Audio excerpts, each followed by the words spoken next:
Michael Gerard Tyson, born June 30th, 1966, is an American former professional boxer who competed between 1985 and 2024, nicknamed Iron Mike and Kid Dynamite in his early career, and later known as the baddest man on the planet. Tyson is regarded as one of the greatest heavyweight boxers of all time. He reigned as the Undisputed World Heavyweight Champion from 1987 to 1990.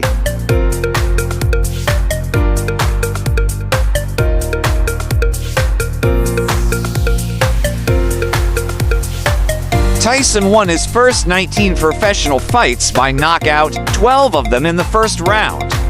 Claiming his first belt at the age of 20, Tyson holds the record as the youngest boxer ever to win a heavyweight title. He was the first heavyweight boxer to simultaneously hold the World Boxing Association WBA, World Boxing Council WBC, and International Boxing Federation IBF titles, as well as the only heavyweight to unify them in succession.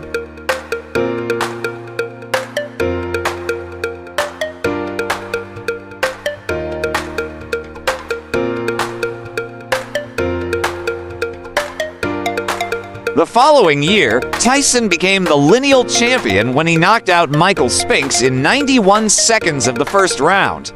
In 1990, Tyson lost the Undisputed Heavyweight Championship when he was knocked out by underdog Buster Douglas, making it one of the biggest upsets in boxing history.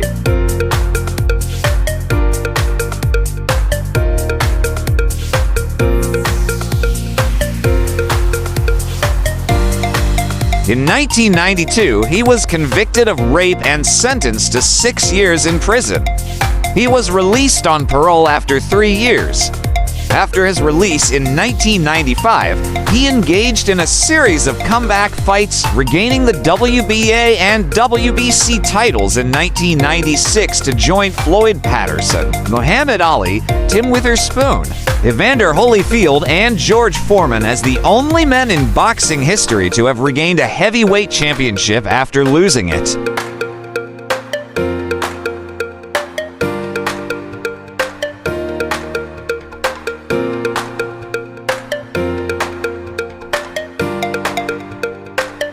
After being stripped of the WBC title in the same year, Tyson lost the WBA title to Evander Holyfield by an 11th round stoppage. Their 1997 rematch ended when Tyson was disqualified for biting Holyfield's ears.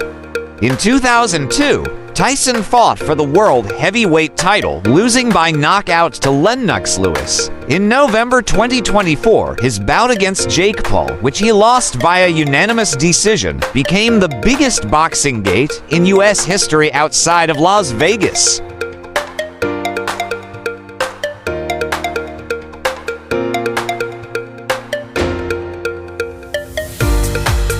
Tyson was known for his ferocious and intimidating boxing style, as well as his controversial behavior inside and outside the ring, which he explained was inspired by Sonny Liston, a boxer who is widely regarded as the most intimidating man in the history of boxing.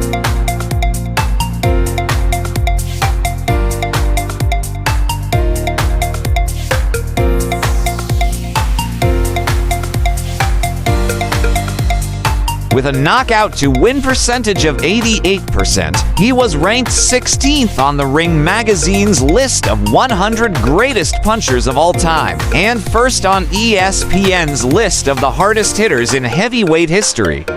Sky Sports described him as perhaps the most ferocious fighter to step into a professional ring.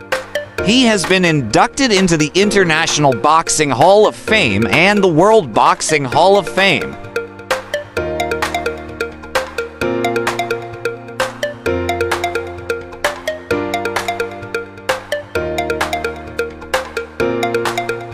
Outside his boxing career, Tyson has appeared in various popular media.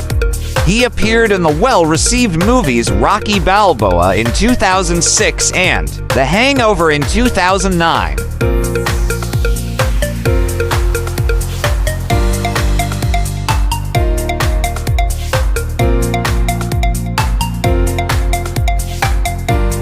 Michael Gerard Tyson was born on June 30th, 1966, at Cumberland Hospital in Fort Greene, Brooklyn, New York City. He has an older brother named Rodney and had an older sister named Denise, who died of a heart attack at age 24 in February 1990.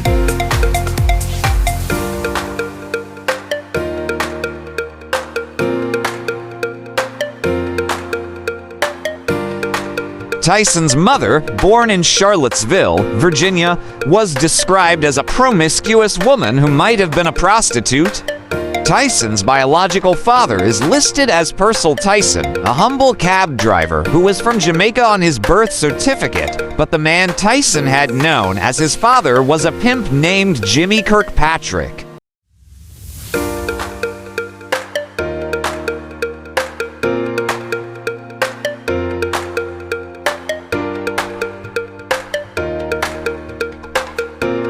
Kirkpatrick was from Griertown, North Carolina, a predominantly black neighborhood that was annexed by the city of Charlotte, where he was one of the neighborhood's top baseball players. Kirkpatrick married and had a son, Tyson's half-brother Jimmy Lee Kirkpatrick, who would help to integrate Charlotte high school football in 1965.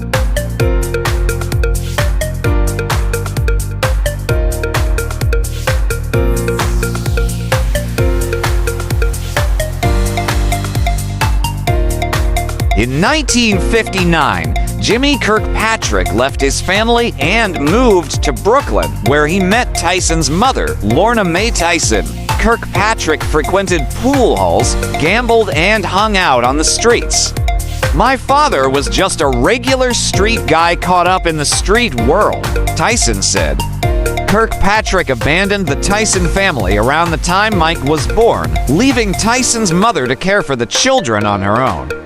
Kirkpatrick died in 1992.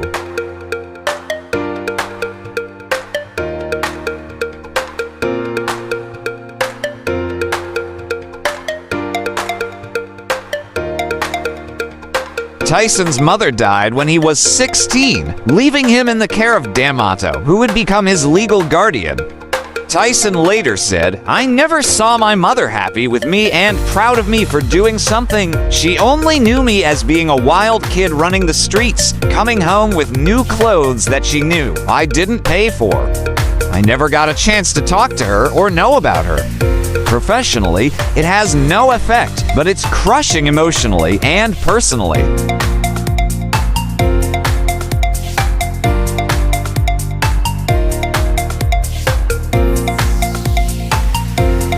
Legacy. Tyson was the Ring Magazine's Fighter of the Year in 1986 and 1988. The 1998 ranking of the greatest heavyweights of all time by the Ring Magazine placed Tyson at number 14 on the list.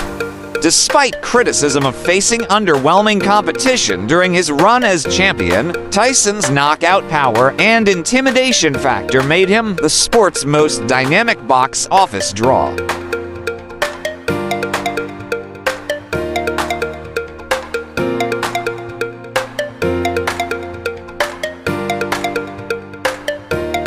According to Douglas Quencla of the New York Times, the 1990s began with Mike Tyson, considered by many to be the last great heavyweight champion, losing his title to the little-known Buster Douglas.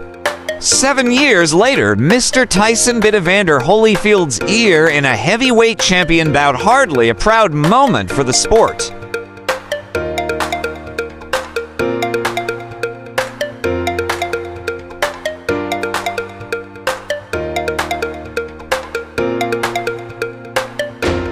He is remembered for his attire of black trunks, black shoes with no socks, and a plain white towel fit around his neck in place of a traditional robe, as well as his habit of rapidly pacing the ring before the start of a fight.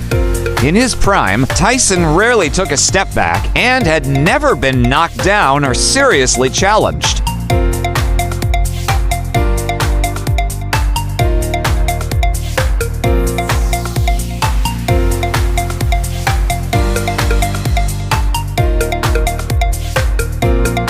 On June 12, 2011, Tyson was inducted to the International Boxing Hall of Fame alongside legendary Mexican champion Julio Cesar Chavez, light welterweight champion Kostya Tszyu, and actor and screenwriter Sylvester Stallone.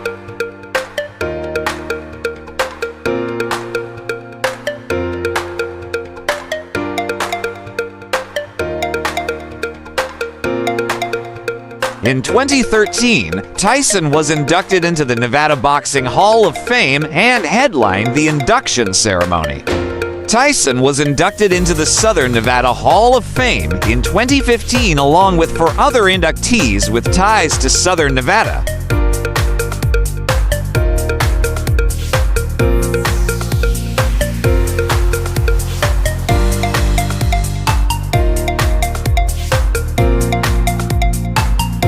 Trial and incarceration. Tyson was arrested in July 1991 for the rape of 18-year-old Desiree Washington at the Canterbury Hotel in Indianapolis. Washington, who had previously been crowned Miss Black Rhode Island, was a contestant in the Miss Black America pageant, rehearsals for which were being held in the city.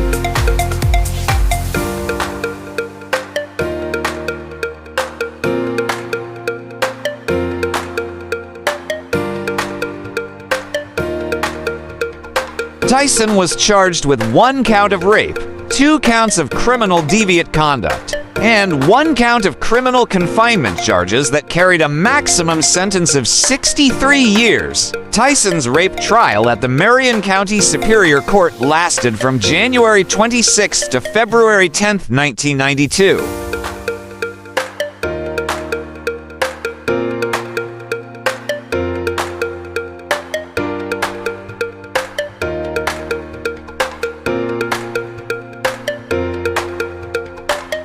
Washington herself testified that Tyson had called her around 1:45 a.m. to tour the city, then picked her up in his limo, took her back to his room, and made small talk as they both sat on the bed. After propositioning her for sex, Washington stated that she firmly refused and went to use the bathroom before leaving. After using the bathroom, she said she noticed some discharge on her panty shield. Washington said she removed the liner and threw it away.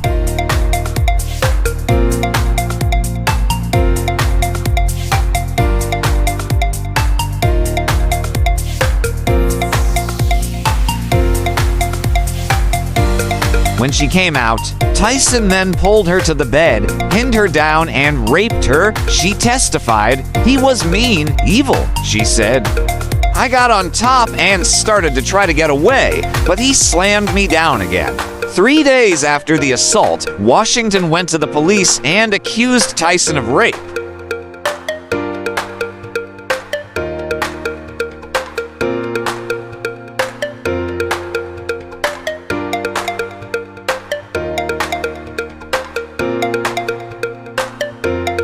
Partial corroboration of Washington's story came via testimony from Tyson's chauffeur, Virginia Foster, who confirmed Desiree Washington's state of shock after the incident. Foster also testified that Tyson had previously attempted to sexually assault her, too, having lured her to his hotel room, tried to touch her, and then exposed himself.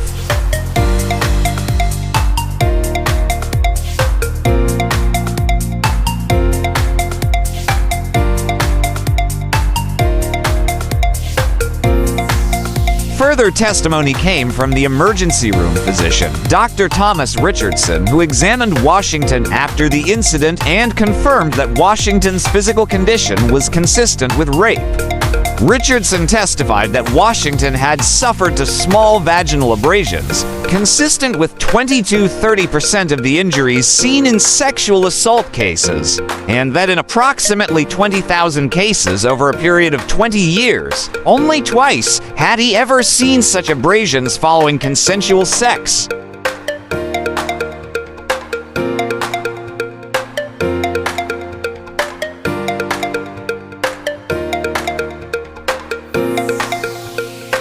Under lead defense lawyer Vincent J. Fuller's direct examination, Tyson claimed that everything had taken place with Washington's full consent, and he claimed not to have forced himself upon her. When he was cross-examined by lead prosecutor Gregory Garrison, Tyson denied claims that he had misled Washington and insisted that she wanted to have sex with him.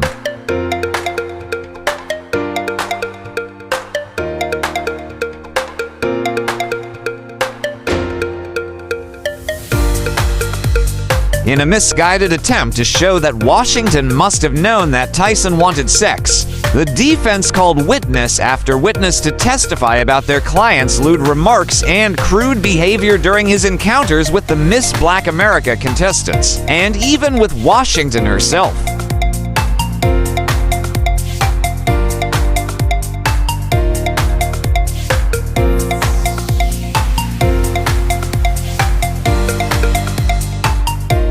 Former attorney Mark Shaw argued that Tyson's case was mishandled, citing a jury selection process that allowed a conservative ex-Marine to become foreman, a defense strategy of making Tyson look as bad as possible, and a disastrous decision to allow the defendant to testify at the grand jury hearing, the trial, and his sentencing.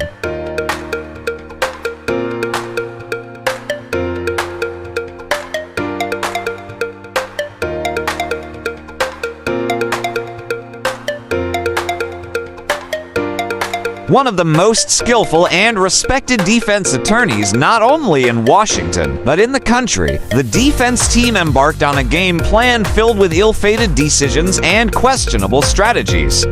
While the famous Fuller seemed to give Tyson an imposing advantage, his background made him an illogical choice.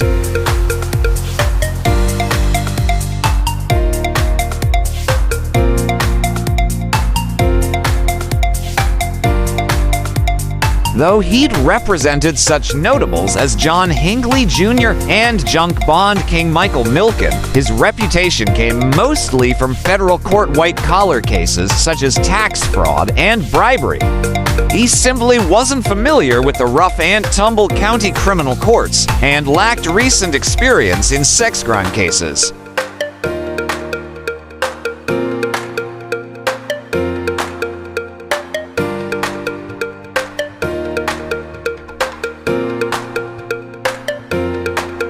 He couldn't locate exhibits, fumbled his delivery, exhibited a lack of knowledge of Indiana law, and generally handled Tyson's defense more like a first-year law student than a seasoned pro.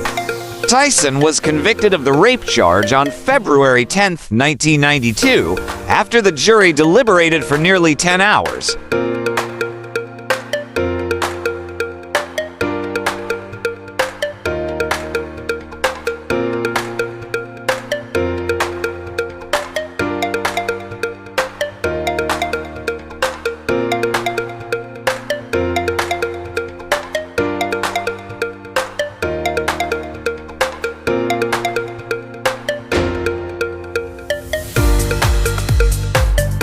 Welcome to the amazing world of 1000 Vlogs.